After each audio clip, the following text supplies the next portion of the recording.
Les porteurs de projets étaient à l'honneur ce 19 juillet au Crystal Palace à Douala, à l'occasion de la deuxième journée d'Impact Diaspora 2025, une initiative d'Africa Development Network qui offre des opportunités d'investissement et de développement durable entre la diaspora et le Cameroun. Soit du financement d'un côté, soit du réseautage de l'autre, soit de l'accompagnement technique d'un côté. Donc, ils ont décidé de mutualiser leurs efforts pour pouvoir porter un certain nombre de projets. Pendant à peu près 5-6 ans, ce groupe a grossi. Il est passé d'une dizaine de membres à 200 membres dans un groupe WhatsApp. Et ils ont décidé à ce moment-là de légaliser la structure et de porter cette structure sur deux axes.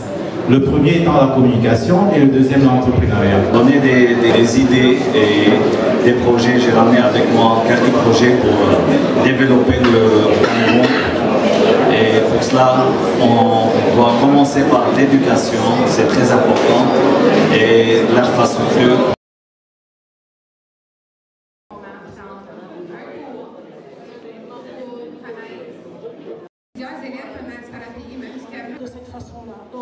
Au Cameroun, 70% de la population rurale n'a toujours pas accès à des soins de santé de qualité.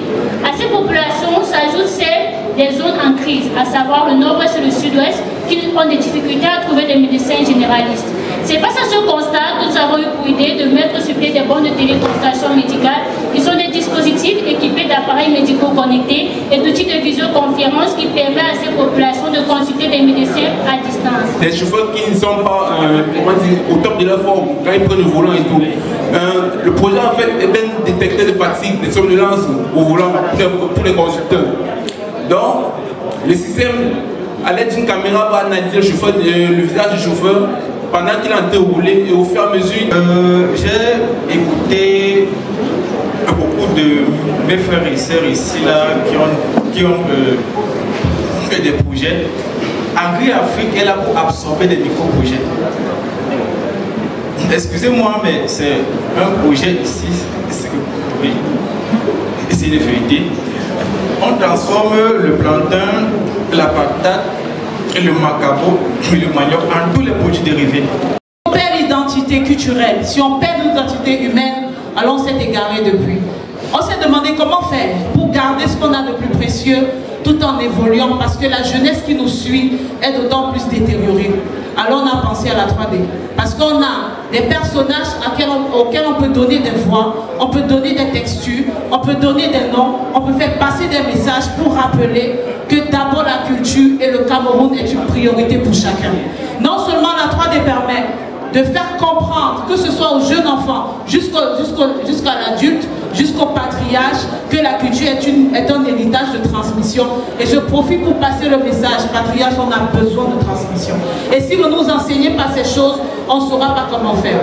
Nous, on produit un studio d'animation en 3D, qui produit les séries et films animés en 3D, qui promeut la culture africaine afin de passer le mot à ces générations qui ont besoin de conscience. Ensuite, nous sommes un centre de formation professionnelle qui forme en animation 3D et 2D pendant 12 mois sous l'agrément du MINFORM. Ici, nous avons le projet de la ferme agrotech. La ferme agrotech en question, nous voulons faire, et nous avons déjà commencé, nous faisons dans l'agriculture et l'élevage des poulets pondeuses pour la production des œufs de table. Et pour l'instant, nous sommes encore au niveau de la première vague de ponte et nous avons des projets futurs pour faire dans la production de matières de nutrition des poulets pondeuses. Donc, nous avons un projet de faire dans la production des œufs de table, comme je viens de dire autant pour moi, et faire aussi dans les poulets pondeuses et la production du maïs pour la nutrition des sujets, donc faire dans la provendrerie en général. Donc en question, je veux juste vous présenter ce que nous avons déjà mis sur pied et nous pensons plus tard projeter dans des projets futurs. Merci. Devant des investisseurs et partenaires étrangers venus de la diaspora nord-américaine et d'Afrique, près d'une trentaine de projets ont été présentés dans l'espoir de trouver un accompagnement. Pour une grande première en terre africaine, l'impact retentissant d'Impact Diaspora Forum 2025 a permis aux participants et exposants d'intensifier leur réseau d'affaires et de trouver des réponses aux préoccupations recherchées. D'où le satisfait du comité d'organisation. Et il y a des gens qui ont cru en ce qu'on leur a proposé. Je sais qu'ils sont déjà contents de leur séjour, mais ça n'allait pas se passer comme ça parce qu'au Cameroun, ça ne se passe pas comme ça. Alors, on a une surprise pour vous. Dans les secteurs culturels, technologiques et éducatifs. Merci.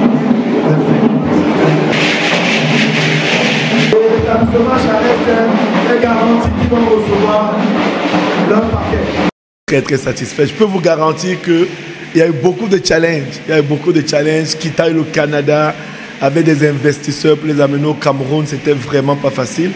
Mais je suis très satisfait parce qu'ils sont contents. Ils ont vu le calibre de projet que nous pouvons avoir au Cameroun. Maintenant, je pense que nous allons être méticuleux sur le suivi pour pouvoir les réaliser. Les réponses seront rapides parce qu'il y a de bons projets, mais il y a aussi ceux qui sont très embryonnaires, comme vous avez vu. On va vraiment se focaliser sur ceux qui sont déjà faisables, qui ont déjà une certaine rentabilité, qui ont déjà une certaine réalisation. Et nous allons pouvoir les appuyer et entrer dans l'actionnariat. Il y a ceux qui sont vraiment très avancés, qui sont déjà sur le marché. Donc ceux-là, c'est simplement voir comment on peut travailler avec eux pour accroître la productivité. Mais il y a ceux, malheureusement, comme vous avez vu certains derniers, c'est même pas encore un business plan. Donc on va simplement voir comment on peut accompagner chacun. Comme je disais, on a un partenariat avec le ministère de la Jeunesse qui encadre déjà ces jeunes-là. C'est voir comment aussi on peut les encourager à les encadrer. Il y a l'acte 5 déjà le 1er novembre au Parlement canadien. C'est vrai que les délais sont serrés, mais je verrai quel des jeunes pourra avoir la possibilité de nous rejoindre pendant ce forum-là, où on reçoit les gros investisseurs. Mais sinon, oui, l'acte 6, nous reviendrons à Douala, car je suis assez satisfait. Exit Impact Diaspora 2025 et rendez-vous en 2026 pour la 6e édition.